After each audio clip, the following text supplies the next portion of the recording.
The elegant blonde swept into Miller's Corner Cafe like she owned the world, her Heiress bag catching the afternoon light as her companions followed in a cloud of expensive perfume.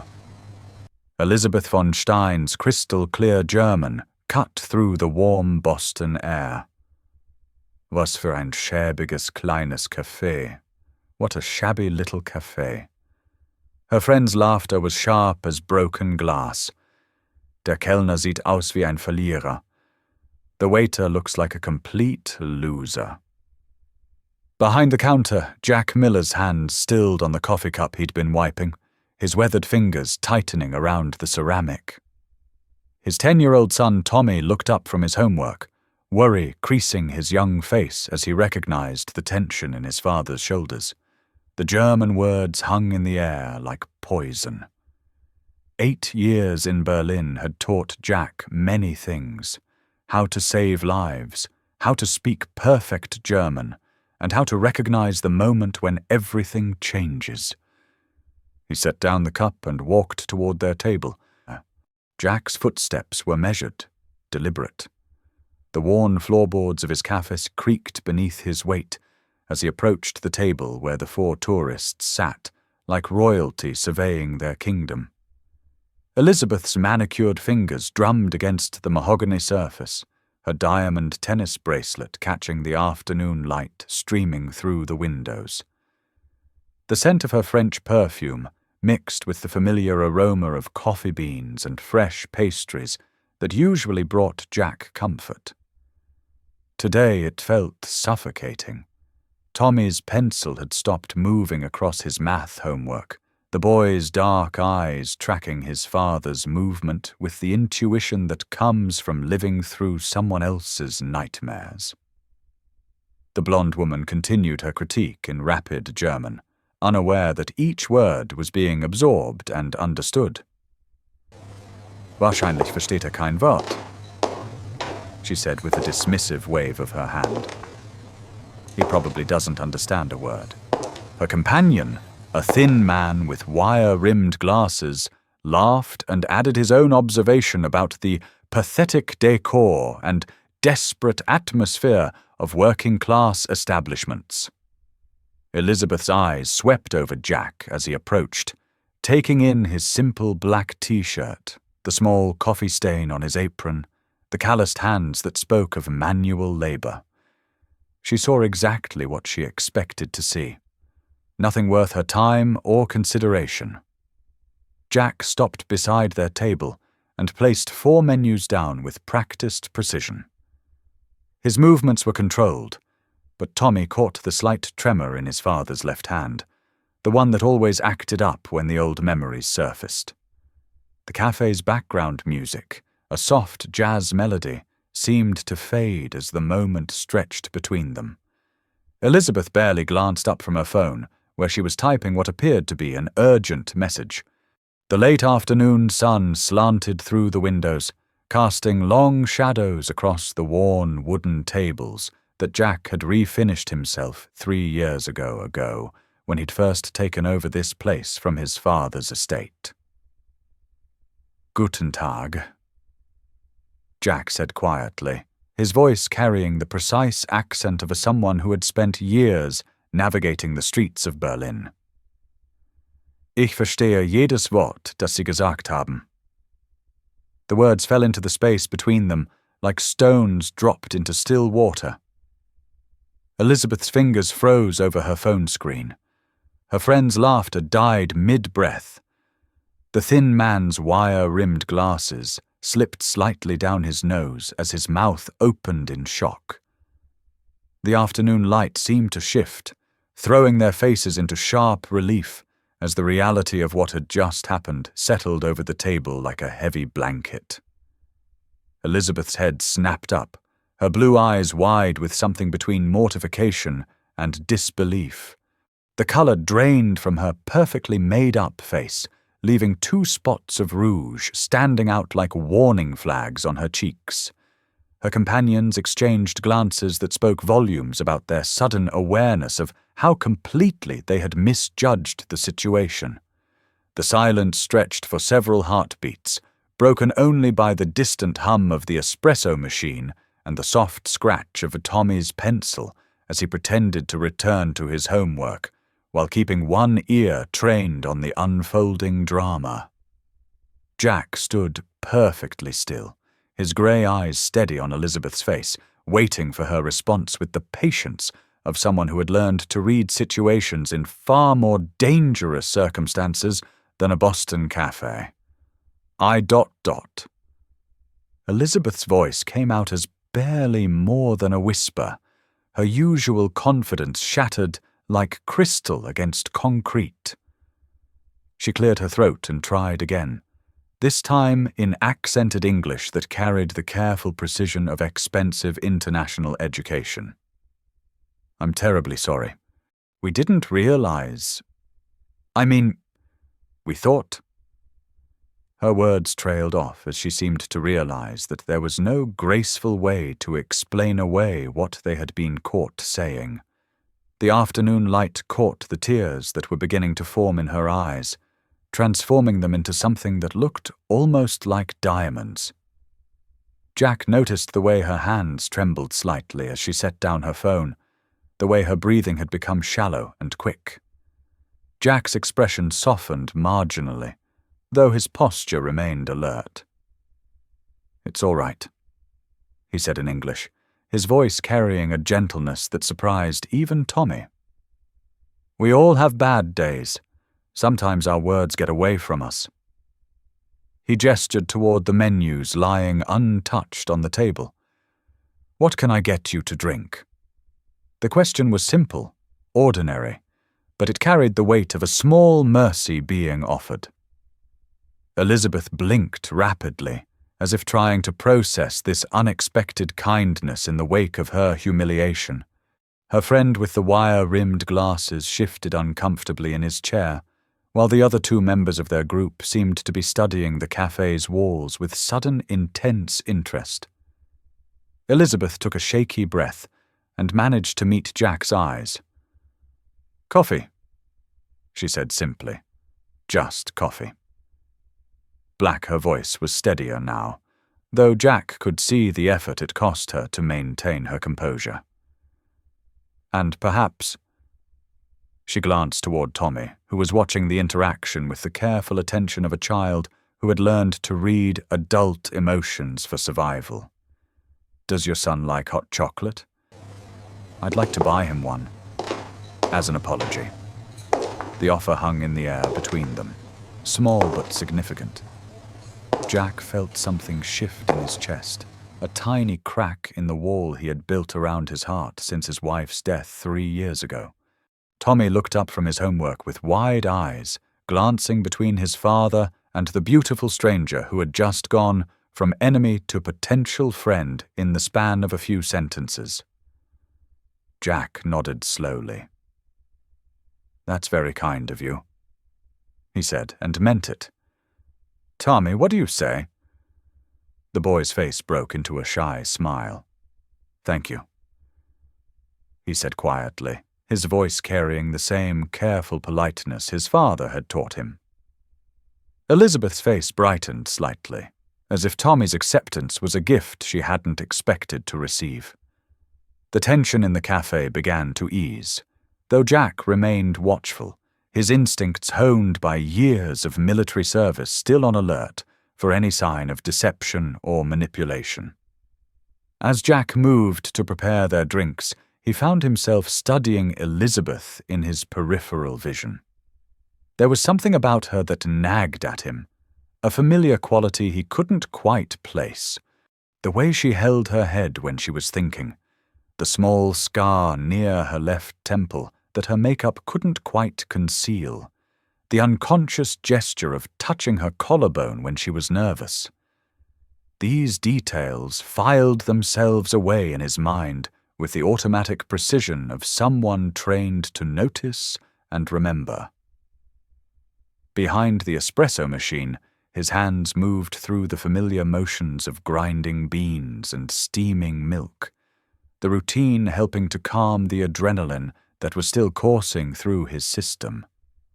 Elizabeth watched him work with something approaching fascination, She had expected anger, confrontation, perhaps even violence after being caught in such blatant rudeness. Instead, she had encountered grace under pressure and a kindness that made her earlier words feel even more shameful. She noticed the efficiency of his movements, the way he handled the expensive machinery with the confidence of someone who truly knew his craft. Her friends had fallen into an uncomfortable silence, occasionally whispering among themselves in voices too low for her to catch. The late afternoon sun continued to stream through the windows, but the light seemed warmer now, less harsh than it had been moments before. When Jack returned with the drinks, he set them down with the same careful precision he had shown with the menus. Elizabeth's coffee was perfect, rich, aromatic, served in a cup that was clearly well made despite its simple appearance. Tommy's hot chocolate came topped with whipped cream and a sprinkle of cinnamon, garnished with a small piece of dark chocolate shaped like a leaf. "This is beautiful," Elizabeth said softly, genuinely impressed by the attention to detail. "Where did you learn to make coffee like this?" The question was innocent enough, but Jack hesitated for a moment before answering, as if weighing how much of himself to reveal. "Here and there," he said finally. "You pick things up when you travel." It was a non-answer, but Elizabeth caught the flicker of something deeper in his grey eyes. Memories that weren't entirely pleasant, experiences that had shaped him in ways that went beyond simple job training. She found herself wanting to know more, to understand the story behind this man who could speak fluent German and craft perfect coffee with equal skill. Her friends were growing restless, checking their phones and making subtle gestures toward the door, but Elizabeth found herself reluctant to leave. There was something about this place, about Jack and his quiet son, that felt like stepping into a different world entirely. Tommy looked up from his hot chocolate, his upper lip decorated with a mustache of whipped cream that made Elizabeth smile despite herself. "My dad used to be a soldier," he said with the pride that only a child can feel for a parent's past adventures. "He was in Germany for a really long time. He taught me some German words, but I'm not very good at them yet." Jack's hand stilled on the cloth he was using to wipe down the table, and Elizabeth caught a glimpse of something that looked almost like pain crossing his features before he schooled his expression back to neutral. The casual mention of military service explained the bearing, the watchfulness, the controlled way Jack moved through space. "Germany is a beautiful country," Elizabeth said carefully, her eyes fixed on Jack's face. "What part were you stationed in?" The question seemed innocent, but Jack's reaction was immediate and telling. His jaw tightened almost imperceptibly, and he took a step back from the table, as if putting distance between himself and whatever memories her words had triggered. "Berlin," he said after a moment, his voice carefully flat. "I was in Berlin for most of my tour." He turned away then, ostensibly to check on other tables, but Elizabeth could see the tension in his shoulders, the way his breathing had changed. Something about Berlin bothered him, something more than simple nostalgia for a place he had left behind. Elizabeth felt a chill run down her spine at the mention of Berlin, though she couldn't quite say why. The name of the city stirred something in the back of her mind, a half-remembered fragment that felt important but remained frustratingly out of reach. She touched the small scar near her temple unconsciously, a gesture that had become habit whenever she tried to remember the months after her 18th birthday, months that remained largely blank in her memory despite years of therapy and medical consultations. Her friends were becoming increasingly impatient with her sudden fascination with the local cafe owner, but Elizabeth found herself rooted to her chair, unwilling to leave when so many questions were beginning to form in her mind. Jack returned to the counter where Tommy was now working on his homework with renewed concentration, occasionally taking sips of his elaborate hot chocolate. The boy seemed to sense that the adult conversation had taken a turn toward topics that were better left to grown-ups, displaying the kind of emotional intelligence that comes from living with a parent who carries invisible wounds. Elizabeth watched the interaction between father and son with something approaching envy. There was an ease between them, a fundamental trust and affection that spoke of a relationship built on mutual respect and genuine love. It was so different from her own relationship with her father, built as it was on duty, expectations, and the weight of family legacy. How long have you owned this cafe?" Elizabeth asked when Jack returned to clear away their empty cups. She was surprised to realize that she had finished her coffee completely, something that rarely happened when she was nervous or uncomfortable. There was something about the atmosphere here that encouraged lingering, despite the simple decor and working-class clientele. Jack glanced around the space with something that might have been pride. 3 years, he said. "My father left it to me when he passed. I've been trying to keep it going ever since." The admission was simple, but Elizabeth caught the underlying story. A man trying to honor his father's memory while building something stable for his son. Her phone buzzed with another urgent message, and Elizabeth glanced down to see Klaus's name on the screen. The sight of it made her stomach clench with anxiety. He was supposed to arrive in Boston tomorrow for what her father had termed the final arrangements, a phrase that made her feel like a piece of property being transferred from one owner to another. She quickly silenced the phone and looked back up to find Jack watching her with an expression that suggested he had recognized the look of someone trapped in a situation beyond their control. "Family business?"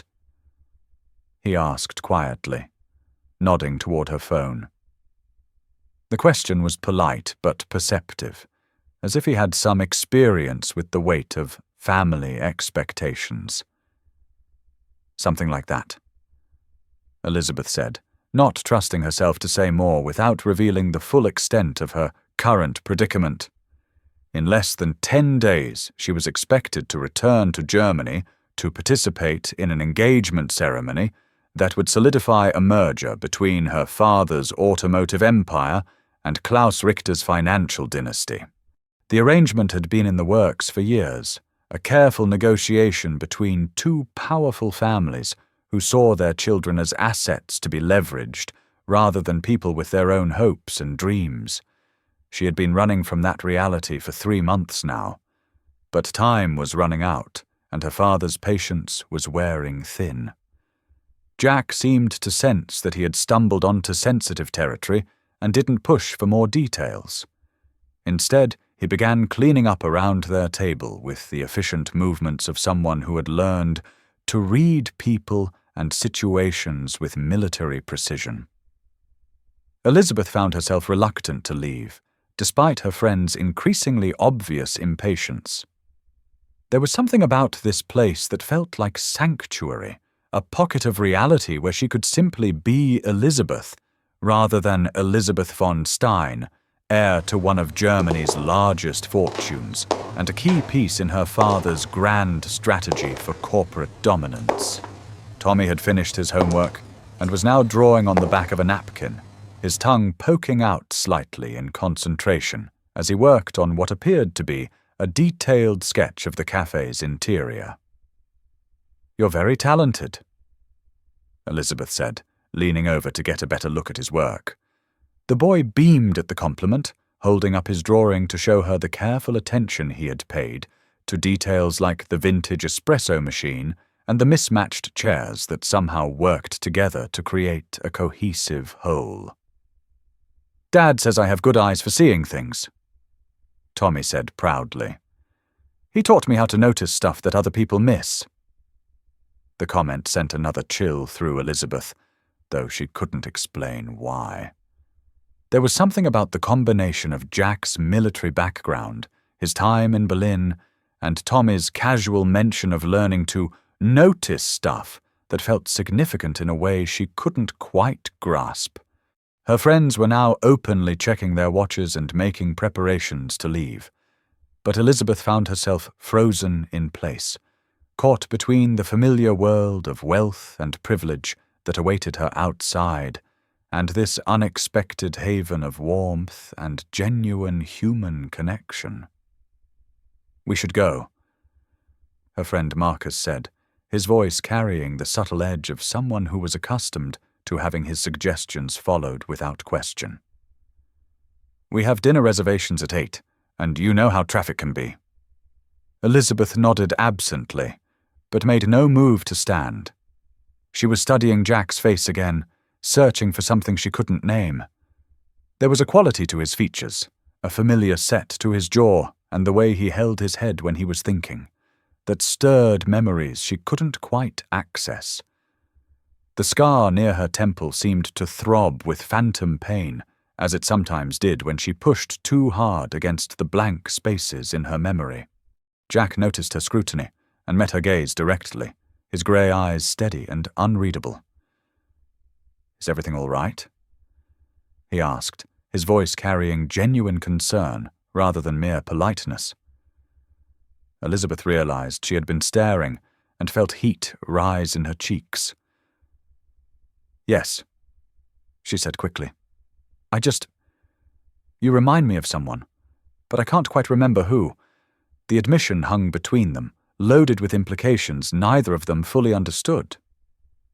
Jack's expression shifted slightly, becoming more alert, as if her words had triggered some recognition of his own. "Sometimes the mind protects us from things we're not ready to remember," he said quietly, and Elizabeth had the distinct impression that he was speaking from personal experience. The comment sent a shiver through her that had nothing to do with the cafe's air conditioning. She found herself wondering what memories Jack might be protecting himself from. What experiences had taught him to speak with such authority about the mind's defensive mechanisms? Her friends were growing increasingly restless, but Elizabeth felt as if she were on the verge of some important discovery, some piece of her personal puzzle that had been missing for far too long. Tommy looked up from his drawing with the sudden brightness of a child who has just had an interesting thought. "Dad, remember that box of pictures you have upstairs? The ones from when you were a soldier. Maybe she's in one of them." The suggestion was innocent enough, offered with the casual logic of a 10-year-old who saw no reason why adults shouldn't simply look at pictures to solve their problems. But Jack's reaction was immediate and telling. He went very still, his face draining of colour as he looked from Tommy to Elizabeth, with something that might have been recognition dawning in his eyes. Elizabeth felt her heart begin to race, though she couldn't explain why. The mention of photographs from Jack's military service in Berlin seemed to resonate with something deep in her subconscious, like an echo of a sound she had heard but couldn't quite remember. She found herself leaning forward, drawn by an instinct she didn't fully understand. "Pictures," she repeated, her voice barely above a whisper. Jack was staring at her now, with an intensity that made her feel exposed, as if he were seeing something in her face that she herself didn't know was there. The moment stretched between them, heavy with unspoken possibilities and the weight of memories trying to surface. Elizabeth's friends had fallen silent, sensing that something significant was happening even if they didn't understand what. The cafe around them seemed to fade into background noise as Jack and Elizabeth looked at each other with the growing awareness that their meeting was not the random coincidence it had first appeared to be. Tommy continued to work on his drawing, oblivious to the tension building between the adults, occasionally humming softly to himself as he added details to his sketch. "Maybe," Jack said finally, his voice carefully controlled. "You should see those pictures." The words were an invitation and a challenge rolled into one, an acknowledgement that whatever was happening between them was bigger than a chance encounter in a Boston cafe. Elizabeth felt her mouth go dry as she nodded, not trusting her voice to remain steady. Her friends exchanged confused glances, clearly lost in the undercurrents of a conversation they didn't understand. But Elizabeth knew with sudden, inexplicable certainty that her life was about to change in ways she couldn't yet imagine. Jack disappeared through a door marked private that Elizabeth assumed led to the apartment above the cafe. She could hear his footsteps on wooden stairs, then the sound of drawers being opened and closed. Her friends took advantage of his absence to pepper her with questions about what was happening and why she was suddenly so interested in a small-town cafe owner. But Elizabeth found herself unable to focus on their words. All her attention turned inward to the strange sensations coursing through her body. The rapid heartbeat, the shallow breathing, the sense that she was standing on the edge of a precipice she hadn't known existed. When Jack returned, he was carrying a small wooden box that looked worn with age and handling. His movements were careful, deliberate, as if the box contained something precious and potentially dangerous. He set it down on the table between them with the reverence usually reserved for sacred objects. "These are from 2018, he said quietly, his fingers resting on the box's lid without opening it. "I was part of a unit that provided emergency response services in Berlin. We were called to accidents, natural disasters, situations where people needed help." His voice was steady, but Elizabeth could see the cost of sharing this information in the tension around his eyes. Elizabeth felt as if the world had suddenly become very quiet, as if all the background noise of the cafe had been muffled by some invisible barrier. 2018. She had been 18 years old in 2018, living in Berlin while she attended university. It had been the year of the accident, the year that divided her life into before and after, the year that had left her with months of missing memories and a scar near her temple that she had never been able to fully explain. Her hands were trembling now, but she couldn't seem to stop them. "What kind of accidents?" she asked, though part of her already knew the answer. Jack's grey eyes met hers directly as he opened the box. Inside, nestled among military medals and folded documents, were dozens of photographs. He sorted through them with practiced efficiency until he found what he was looking for, a color photograph that he held for a moment before placing it face up on the table between them.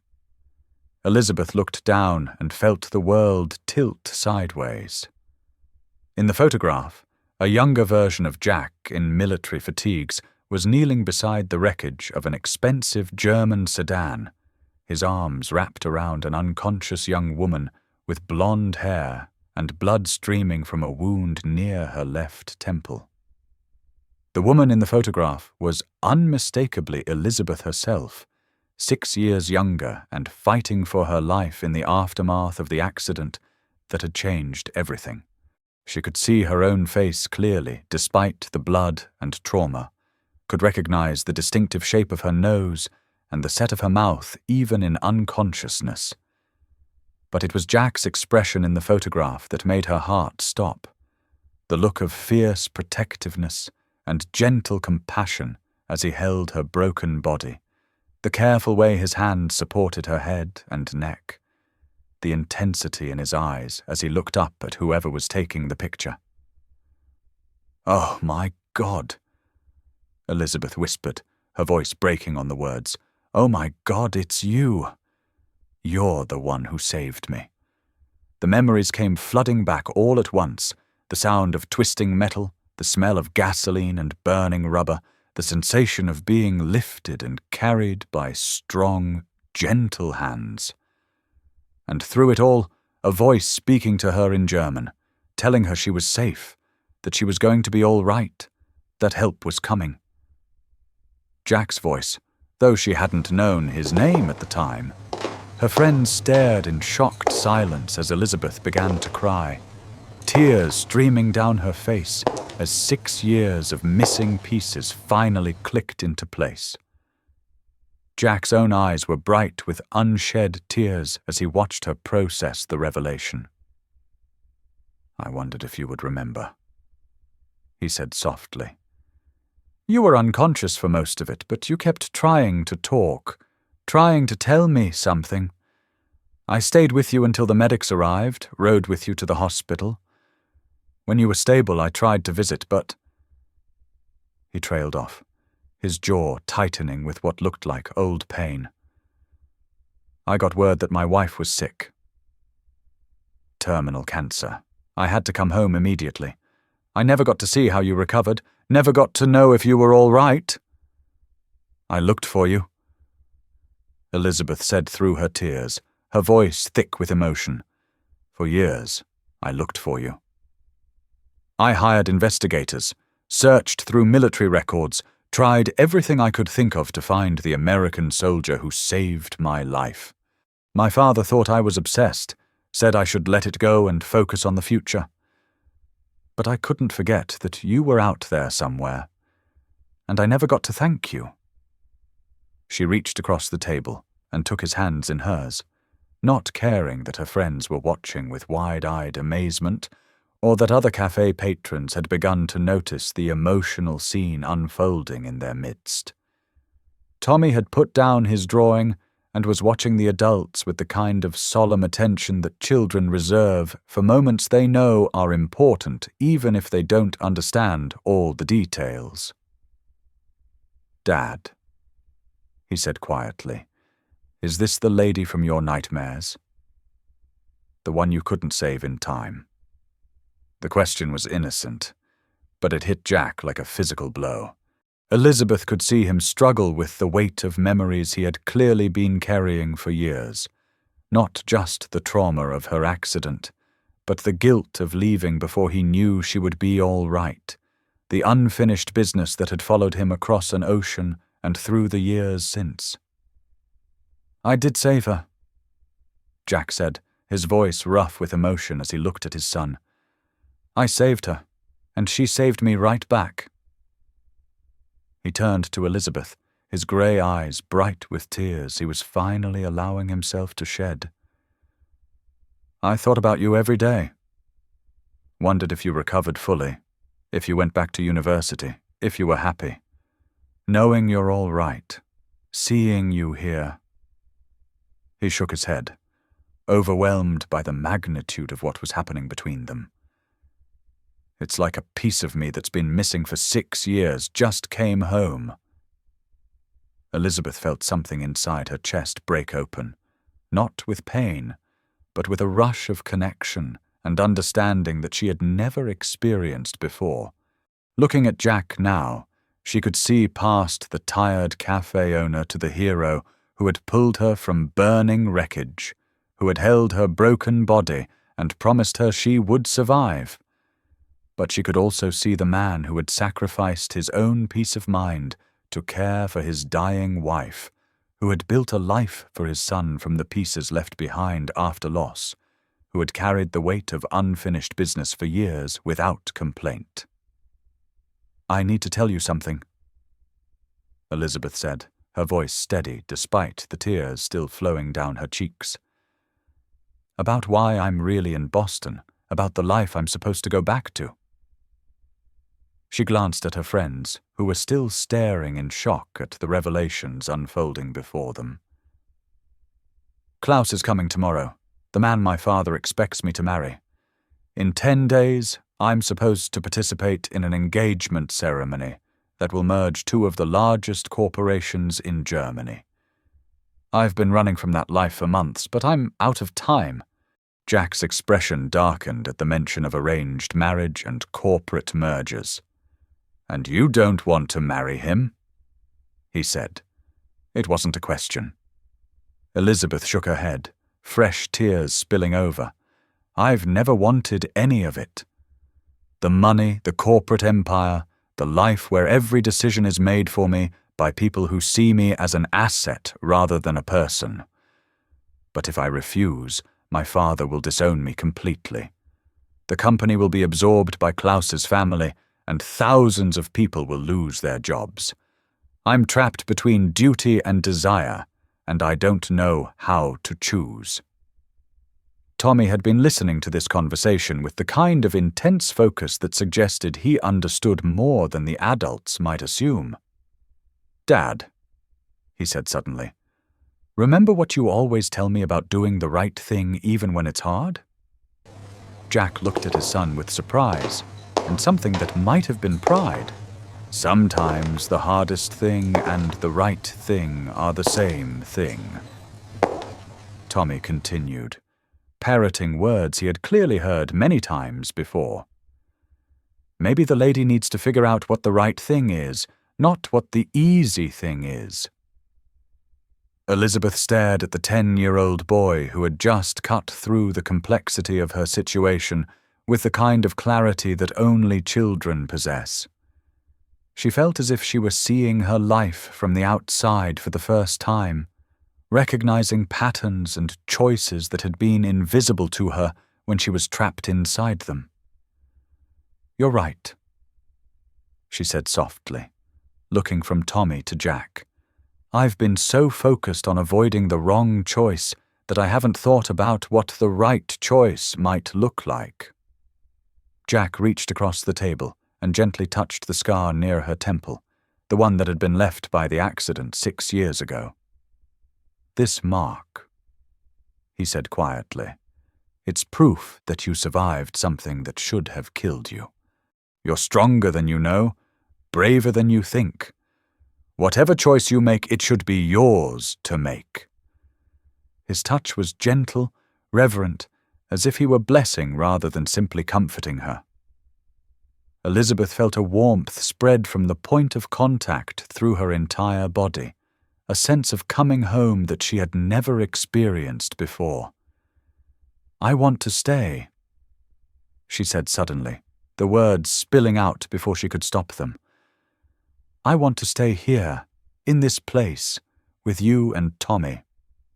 I want to learn how to make coffee and help with homework and be part of something real instead of something that exists only on paper." Her friends gasped at this declaration, clearly stunned by the idea that Elizabeth von Stein would consider giving up her inheritance for a life with a cafe owner in Boston. But Elizabeth felt lighter than she had in years, as if speaking the truth aloud had lifted a weight she hadn't realized she was carrying. Jack's expression was unreadable as he processed her words. "Elizabeth," he said carefully, "you don't know what you're saying. This life, what Tommy and I have here, it's not easy. There's no money for vacations or fancy clothes or any of the things you're used to. It's work and worry, and making do with less than you need most of the time. Are you sure you're ready to give up everything you've ever known for something as uncertain as this?" "I've never been more sure of anything in my life," Elizabeth replied without hesitation. "I've lived with wealth and privilege for 28 years, and it never made me happy. In 3 hours in this cafe, I felt more alive and authentic than I have in my entire adult life. Money can't buy what you and Tommy have together. It can't buy the kind of peace that comes from building something with your own hands and living according to your own values." Tommy looked between his father and Elizabeth with the kind of hopeful expression that children wear when they sense that their world might be about to expand in wonderful ways. "Does this mean Elizabeth might stay and be part of our family?" he asked with the directness that only children can manage. The question hung in the air between them, loaded with possibilities and the weight of decisions that would change all their lives forever. Before either adult could answer, the cafe door chimed, and a tall man in an expensive suit strode in, flanked by two other men who had the unmistakable bearing of private security. Elizabeth felt her stomach drop as she recognized Klaus Richter, her intended fiancé, his pale blue eyes scanning the room until they found her sitting at the small table with Jack and Tommy. His expression was thunderous as he took in the scene. Elizabeth's tear-stained face, the intimate way she and Jack were sitting together, the obvious emotional intensity of whatever conversation he had interrupted. "Elizabeth," Klaus said, his voice carrying the kind of cold authority that came from years of having his every word obeyed without question. "Your father is extremely concerned about your behavior. You were supposed to return to Germany yesterday for the final preparations. Instead, I find you here, apparently making friends with the local service staff." His eyes raked over Jack with unconcealed disdain, taking in the simple clothes, the calloused hands, the modest cafe that clearly represented everything Klaus had been taught to despise about the working class. Jack stood slowly, his military bearing becoming evident as he faced down the three men who had invaded his space with such obvious aggression. Elizabeth could see the change in his posture, the way his hands positioned themselves for quick movement, the alert stillness that spoke of training and experience in dangerous situations. "I think you're in the wrong place," Jack said quietly, his voice carrying a subtle warning that made Klaus's security detail shift nervously. "This is a private establishment, and the lady hasn't asked for your company." Klaus laughed, but there was no humor in the sound. "The lady is my fiancée, and the heir to one of Germany's largest fortunes. She's hardly in a position to be making social calls in establishments like this." He turned to Elizabeth, his pale eyes cold with fury. "Gather your things. We're leaving immediately. Your father has already made arrangements for the ceremony to take place this weekend instead of next week. Apparently, he's decided that your little rebellion has gone on long enough." Elizabeth felt the walls of her old life closing in around her, the familiar sensation of being treated like a piece of property rather than a person with her own agency and desires. But something had changed in the past few hours, some fundamental shift in how she saw herself and her place in the world. She stood up slowly, her hand still touching the scar near her temple, where Jack's fingers had been moments before. "No," she said simply. "I'm not going anywhere with you, Klaus. And I'm certainly not marrying you this weekend or any other time." The silence that followed her declaration was electric with tension. Klaus's face went through a series of expressions: shock, disbelief, and finally a cold fury that made his security detail take a step closer to the table. "You seem to have forgotten who you are and what you owe to your family," he said, his voice dropping to a dangerous whisper. "Perhaps some time away from these distractions will help you remember your obligations." He gestured toward his men, who began to move forward with the clear intention of physically removing Elizabeth from the cafe. Jack moved faster than any of them expected, stepping smoothly between Elizabeth and the approaching security guards with the fluid grace of someone who had been trained for exactly these kinds of confrontations. "That's far enough," he said, his voice still quiet, but carrying an unmistakable note of command. The lady said no. In my country, that means no. One of the guards reached for his jacket, possibly going for a weapon, but stopped when he saw the look in Jack's eyes. The flat, emotionless stare of someone who had faced down much more dangerous opponents than a pair of corporate security guards. Elizabeth felt her heart racing as she watched the confrontation unfold, but for the first time in her life, she also felt protected rather than trapped. Jack wasn't trying to control her or make decisions for her. He was simply creating the space she needed to make her own choices. "Klaus," she said, her voice growing stronger with each word, "I want you to leave. Now. Tell my father that I'm grateful for everything he's given me, but I'm not coming back to Germany to participate in his business arrangements. I'm an adult, and I'm making my own decisions about my own life." Klaus's composure finally cracked completely.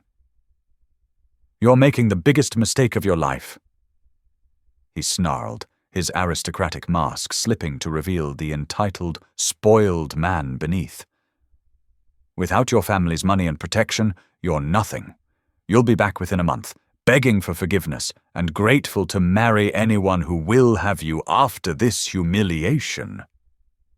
He turned his fury on Jack, his pale eyes blazing with hatred. "And you pathetic excuse for a man, you have no idea what you're getting involved in. The von Stein family has resources you can't even imagine. We could destroy your little business, your life, everything you care about." Tommy had been watching this exchange with wide eyes, but at Klaus's threat against his father, the boy stood up with a courage that surprised all the adults in the room. "My dad's not scared of bullies," he said clearly, his young voice cutting through the tension like a knife. "He's a hero. He saved Elizabeth's life, and he saved other people too. What have you ever done except be mean to people?" The innocence and honesty of the child's words seemed to deflate some of Klaus's rage, leaving him looking suddenly smaller and less imposing. Elizabeth felt a rush of protective love for Tommy that surprised her with its intensity. This brave little boy who was willing to stand up to grown men to defend his father had already shown her more about real courage and loyalty than she had learned in 28 years of privileged existence. "Tommy's right," she said, moving to stand beside Jack and his son in a gesture that was both symbolic and practical. "You're nothing but a bully, Klaus, and I'm done being afraid of you and my father and all the other people who think they can control me because of money." The standoff continued for several more tense moments before Klaus seemed to realize that he had lost whatever power he might have had over Elizabeth. "This isn't over," he said finally, his voice thick with frustrated rage. "Your father won't let you throw away the family legacy for some American nobody. There will be consequences, Elizabeth, for all of you." With that threat hanging in the air, he spun on his heel and stalked out of the cafe, his security detail following in his wake like well-dressed shadows. The silence that followed their departure was profound, broken only by the gentle jazz music that was still playing and the distant hum of traffic from the street outside. Elizabeth sank back into her chair, suddenly exhausted by the emotional intensity of the past hour. Everything had changed so quickly that she felt dizzy trying to process it all. Finding Jack, recovering her lost memories, confronting Klaus, burning bridges with her old life. She looked around the cafe that had become the center of her personal revolution and felt a mixture of exhilaration and terror at what she had just done. Jack sat down beside her, his own face showing the strain of the confrontation. "Are you all right?" he asked quietly, his grey eyes searching her face for signs of regret or second thoughts. "You just gave up one of the largest fortunes in Germany. That's not something you can easily take back." Elizabeth could hear the concern in his voice, the worry that she might wake up tomorrow and realize she had made a terrible mistake in the heat of the moment. "I know exactly what I gave up," Elizabeth said firmly, "and I know exactly what I chose instead. I chose the chance to build something real with someone who sees me as a person rather than a business asset. I chose the opportunity to be part of a family based on love rather than obligation. I chose you, Jack, and Tommy, and this life that you've built together." She reached for his hand, lacing their fingers together with a sense of rightness that made her feel like she was finally exactly where she belonged. Tommy climbed into the chair beside them, his earlier bravery giving way to the normal concerns of a 10-year-old boy. "Does this mean the bad men might come back and try to hurt us?" he asked, his dark eyes reflecting a wisdom beyond his years. Jack wrapped his free arm around his son, pulling him close in a gesture that was both comforting and protective. "We'll be careful," he said honestly, "but we won't let fear make our decisions for us. Sometimes doing the right thing means accepting some risk."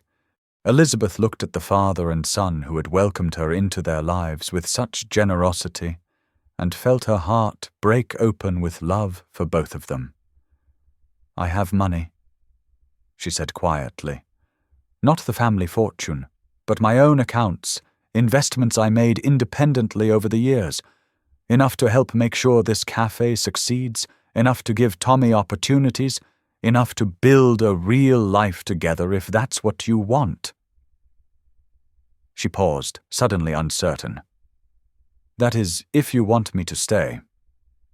I realized I've been making a lot of assumptions about what you might want."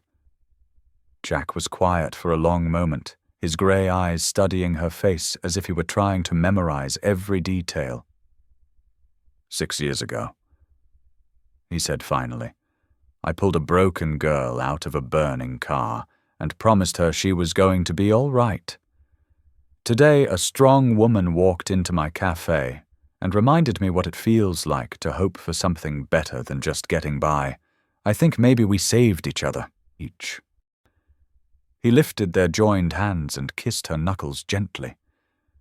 "Yes, Elizabeth von Stein. I want you to stay. We want you to stay." Tommy whooped with joy at this declaration, his earlier worries forgotten in the excitement of gaining what felt like a new family member. "Can we teach her how to make the leaf shapes in the hot chocolate?" he asked eagerly. "And maybe she can help me with my German homework." Elizabeth laughed, the sound bright and free in a way that surprised her. She couldn't remember the last time she had felt such uncomplicated happiness, such simple joy in the prospect of ordinary moments shared with people she loved. "I would love that," she said, meaning every word. "I want to learn everything, how to run the espresso machine, how to balance the books, how to make this place even better than it already is. I want to be a real partner in this life, not just someone who writes checks from the sidelines."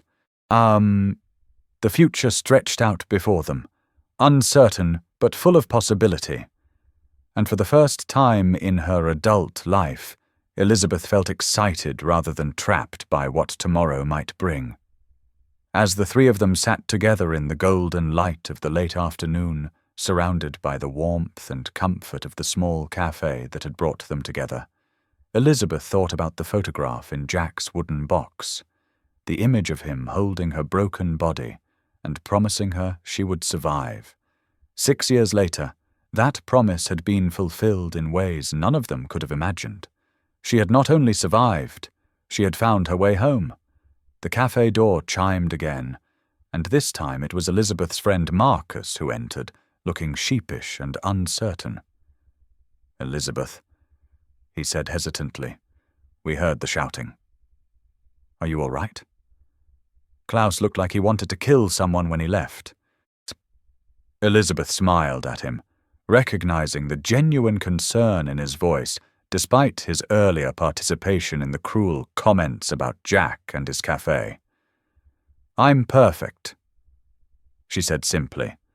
"Marcus, I'd like you to meet Jack Miller and his son Tommy." "Jack, this is Marcus Hoffman. He's a good friend, even if he sometimes forgets his manners in unfamiliar places." The gentle rebuke was delivered with such warmth that Marcus actually blushed, clearly remembering his earlier comments about the shabby cafe and loser waiter. Jack stood and extended his hand with characteristic grace, making no reference to the insults that had started their entire interaction. "Any friend of Elizabeth's is welcome here," Jack said simply. And Elizabeth felt her heart swell with love for this man who could offer forgiveness so easily to someone who had wounded him. Marcus shook his hand gratefully, then looked around the cafe with new eyes, seeing past his initial prejudices to the genuine warmth and character of the place. "It's actually quite charming," he said honestly. "I apologize for my earlier behavior. We were tired from traveling and, well, there's no excuse for rudeness." The afternoon flowed into evening as Elizabeth's other friends joined them, drawn by curiosity and concern about the dramatic events they had witnessed. One by one, they were introduced to Jack and Tommy, each of them gradually warming to the genuine hospitality they encountered. Elizabeth watched this integration of her old world and new, with a sense of wonder, seeing how naturally barriers dissolved when people approached each other with openness rather than prejudice. As the sun began to set over Boston, painting the cafe's windows with shades of gold and amber, Elizabeth realized that she had never felt more at peace. The life she had chosen might be uncertain, might be challenging, might require her to learn entirely new skills and ways of being in the world. But it was hers in a way that her old life had never been, built on choice rather than obligation, love rather than duty, hope rather than resignation. Tommy had fallen asleep in his chair, exhausted by the emotional intensity of the day, and Jack lifted him gently to carry him upstairs to the apartment above the cafe. "Come with me," he said to Elizabeth, and she followed them up the narrow staircase to the small but comfortable living space that was now, somehow, home. As Jack tucked his son into bed, Elizabeth stood in the doorway watching this tender ritual, understanding that she was witnessing something precious and private that was being shared with her as a gift. "Welcome home," Jack said quietly when they were alone together in the small living room, and Elizabeth knew that she had finally found the place where she belonged. Outside, Boston hummed with its usual evening energy, but here in this small apartment above a humble cafe, two hearts that had been searching for each other across continents and years had finally come to rest. The future was uncertain, but they would face it together, and that made all the difference in the world.